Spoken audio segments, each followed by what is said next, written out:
Bonjour à tous et bienvenue. Aujourd'hui, première vidéo réalisée en collaboration avec quelqu'un d'autre. J'accueille Enzo et Théo, tous deux membres du collectif qui gère le blog La Causerie. Le lien est dans la description. Le 20 avril 2022, devant près de 47 000 spectateurs de la Red Bull Arena de Leipzig, le Rasenballsport Leipzig affronte l'Union Berlin, dans un match comptant pour les demi-finales de DFB Pokal. Grâce à un but d'Emil Forsberg à la dernière seconde, les locaux vont s'imposer 2-1 et s'envoler pour la finale de la Coupe à Berlin. Mais le score n'est pas ce qui nous importe ici. En effet, lors de ce match se sont affrontées deux équipes situées dans le territoire de l'ex-Allemagne de l'Est. Une première à ce niveau de la compétition. Pourquoi est-ce que cela peut-il être vu comme un événement ? En passant en revue la situation actuelle des grands clubs d'ex-Allemagne de l'Est, on note qu'aucun de ces mastodontes nationaux n'est prêt à rejouer les premiers rôles aujourd'hui. Des clubs comme le FC Magdebourg, le Hansa Rostock, qui était le dernier champion national, ou le FC Erzgebirge Aue, alors nommé Wismut Karl-Marstadt, font le voyage entre la 2e et la 3e division allemande. Le Rekordmeister, le BFC Dynamo, végète en 4e division, avec des clubs comme le Carl Zeiss Siena et le Rot-Weiß Erfurt. Encore pire, le FC Frankfurt, qui était nommé à l'époque le Vorwärts Berlin, 6 fois champion d'Allemagne de l'Est, est en 6e division allemande actuellement. Entre la réunification en 1991 et 2016, seuls 4 clubs de l'Est avaient joué en Bundesliga. Quelle est la raison à cela ? C'est ce qu'on va décrypter aujourd'hui.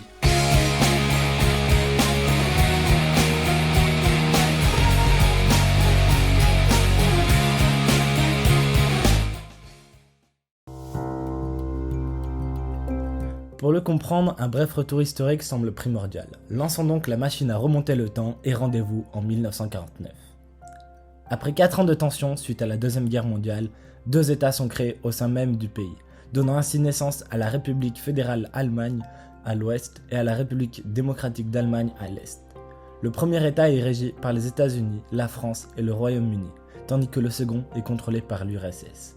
Dans les parties nord et est du pays, le football est davantage surveillé et devient rapidement un outil de propagande du modèle communiste.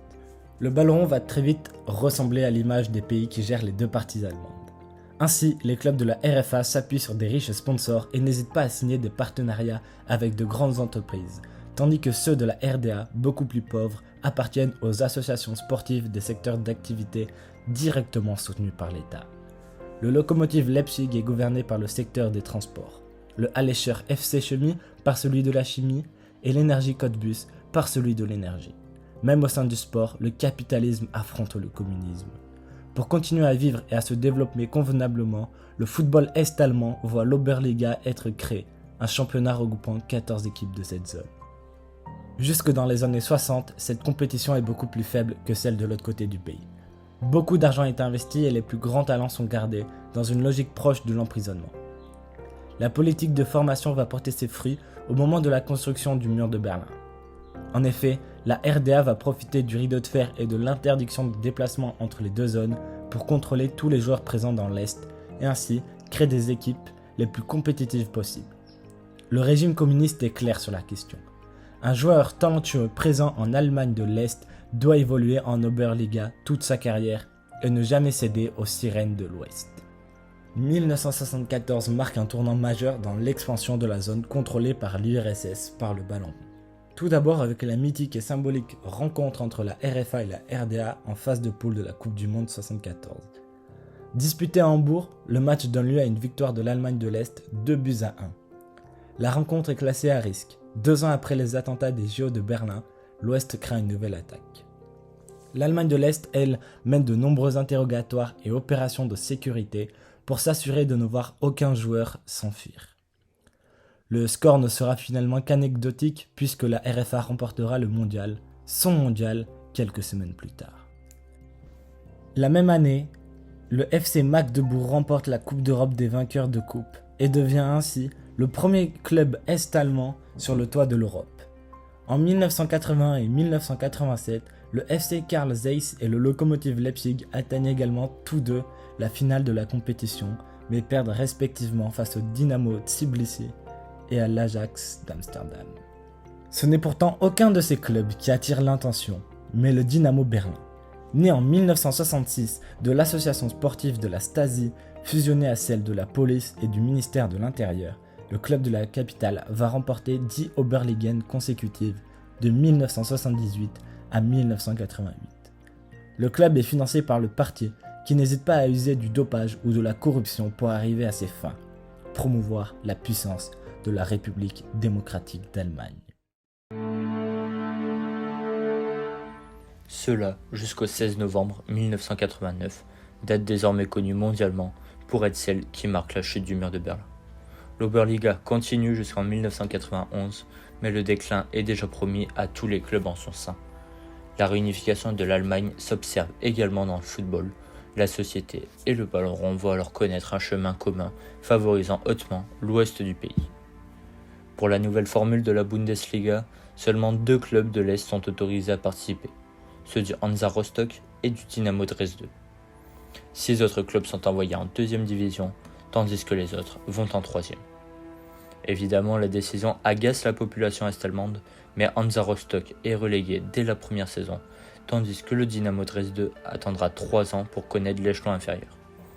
Entre 1991 et 2016, seuls 4 clubs est-allemands ont connu la Bundesliga.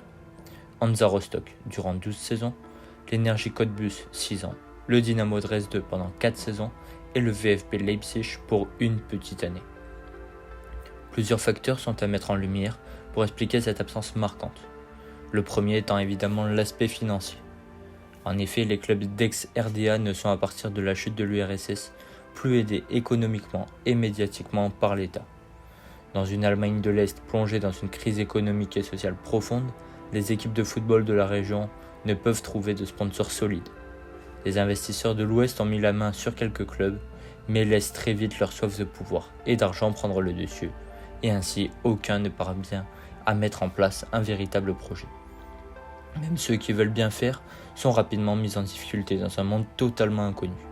D'une Oberliga contrôlée par le régime communiste, il passe à une Bundesliga ouvertement libéralisée, où les faillites s'enchaînent à la suite d'une gestion datée et bien moins professionnelle. L'exemple parfait est celui du Dynamo Dresden, qui, après avoir acquis le maintien lors de ses 3 premières saisons en Bundesliga, se retrouve criblé de dettes à cause de la gestion catastrophique de son président Rolf-Jürgen Otto, qui sera emprisonné pour avoir détourné 3 millions de marks alors qu'il était à la tête du club. Le Dynamo sera condamné à la relégation administrative en 3e division et n'a depuis plus goûté à la Bundesliga. Comme beaucoup de leurs concitoyens, les footballeurs profitent de la chute du mur pour quitter l'Est. Certains l'avaient déjà fait durant la division, à l'image de Lutz Engendorf, profitant d'un match amical de Dynamo Berlin pour passer à Kaiserslautern à l'ouest. Il sera finalement retrouvé quelques années et de nombreux affronts à l'RDA plus tard. Cette fois, le passage d'une zone à l'autre est bel et bien légal. Matthias Sammer en profite, il quitte Dresde pour rejoindre Stuttgart et devient le premier Rest-Allemand à porter le maillot de la Nationalmannschaft en décembre 1990. L'Allemagne réunifiée était ce qui pouvait arriver de pire aux clubs de l'Est, mais dans le même temps ce qui pouvait arriver de mieux aux joueurs de l'Est, expliquait plus tard Thomas Doll, né dans le Land de Mecklembourg à l'Est, qui a signé dès 1990 à Hambourg. Autre exemple, l'attaquant Andreas Thom quitte le Dynamo Berlin pour rejoindre le Bayer Leverkusen et prétendre à la sélection allemande. La fuite des talents s'opère encore davantage en décembre 1995, lorsque Larry Bosman est signé, permettant aux clubs de l'Ouest et de toute l'Europe de piller ceux de l'Allemagne de l'Est. Progressivement, de moins en moins de joueurs issus de cette région ont évolué au très haut niveau. L'exemple le plus marquant est celui de Tony Kroos, seul représentant de la zone au sein de l'équipe championne du monde en 2014. Après les relégations successives du Hansa Rostock en 2008 et de l'Energie Cottbus en 2009, plus aucun club de l'ex-Allemagne de l'Est ne reverra la Bundesliga jusqu'en 2019. Mais pendant ce temps, ce que l'on peut qualifier comme un tournant dans l'histoire du football est-allemand, voire allemand, est en train de se construire. La multinationale Red Bull décide, dans le courant des années 2000, de s'installer en Allemagne de l'Est, à Leipzig plus précisément. Après avoir racheté le modeste club du SSV Markranstädt en 2009, le nouveau-né RB Leipzig grimpe les échelons du football allemand à vitesse record et monte en Bundesliga dès 2016, soit seulement 7 ans après sa création. Cette croissance fulgurante et la manière dont elle a été rendue possible ne sont pas passées inaperçues. ce qui a légitimement déclenché la colère des fans des autres clubs envers le RB Leipzig. Il serait intéressant de réaliser une vidéo sur le statut de ce club, leur ascension et sur la fameuse règle du 50+1 spécifique au football allemand, mais aujourd'hui il n'en est pas vraiment question. Personnellement, je suis plutôt du côté des personnes qui n'aiment pas ce club. Mais s'il a bien apporté quelque chose de positif, c'est le fait d'avoir ramené l'Allemagne de l'Est au premier plan footballistique, et d'avoir permis à une ville importante comme Leipzig d'avoir un club qui joue tout le temps l'Europe. En parallèle au RB Leipzig, l'Allemagne de l'Est va connaître l'avènement d'un club aux valeurs complètement opposées à celles du club saxon. Un club dont l'histoire récente pourrait être racontée comme une petite fable. Je parle du club du quartier berlinois de Copenhague, l'Union Berlin. Contrairement au RB Leipzig, ce club existait bien avant la chute du mur. Il a été fondé en 1966, et malgré une victoire dans la Coupe d'Allemagne de l'Est seulement 2 ans plus tard, le club a toujours vécu dans l'ombre du club de la Stasi, le Dynamo Berlin. Pendant que le Dynamo se battait pour le titre, l'Union faisait l'ascenseur. Alors que le Dynamo était soutenu par l'État, l'Union était soutenu par l'Union des syndicats, de manière bien plus modeste, vous pouvez le penser. Ces oppositions ont pour conséquence de créer une vive rivalité entre les deux clubs, qui subsiste encore aujourd'hui, malgré la rareté des rencontres entre les deux clubs. Sous la dictature communiste ou après la réunification, l'Union Berlin n'a jamais caché sa différence et son opposition. Mieux que ça, ses supporters l'ont toujours mis en avant. Autoproclamé club du prolétariat et anti-RDA, il n'a jamais perdu son identité, se veut modeste et ne compte pas changer depuis sa promotion au plus haut niveau du football allemand en 2019. En 2008, 2500 supporters s'étaient même réunis pour aider à rénover le stade du club, le Stadion an der Alten Försterei. Les mêmes supporters qui, 4 ans plus tôt, avaient notamment évité que le club fasse faillite, grâce à une campagne sur le don du sang qu'ils avaient organisée. Bref, l'Union Berlin est un signal d'espoir pour le football est-allemand. Il montre qu'avec une gestion proche des valeurs du football allemand, il est quand même possible de gravir les échelons, et ce, sans le soutien d'une grande multinationale. Comme souvent, l'histoire du ballon rond sert de miroir déformant de la société. Comprendre l'Allemagne du XXe siècle, c'est aussi s'intéresser au sport et à ses répercussions sur son époque. Depuis la réunification du pays, la frontière entre l'Ouest et l'Est n'existe plus en tant que telle, mais un gouffre non négligeable s'est créé sans jamais se refermer. Les décalages entre les deux régions ne cessent de s'accroître. Pour comprendre et voir cela, nous pouvions nous intéresser au chômage, aux revenus ou encore à la démographie, mais nous avons préféré le football, preuve qu'il peut être révélateur.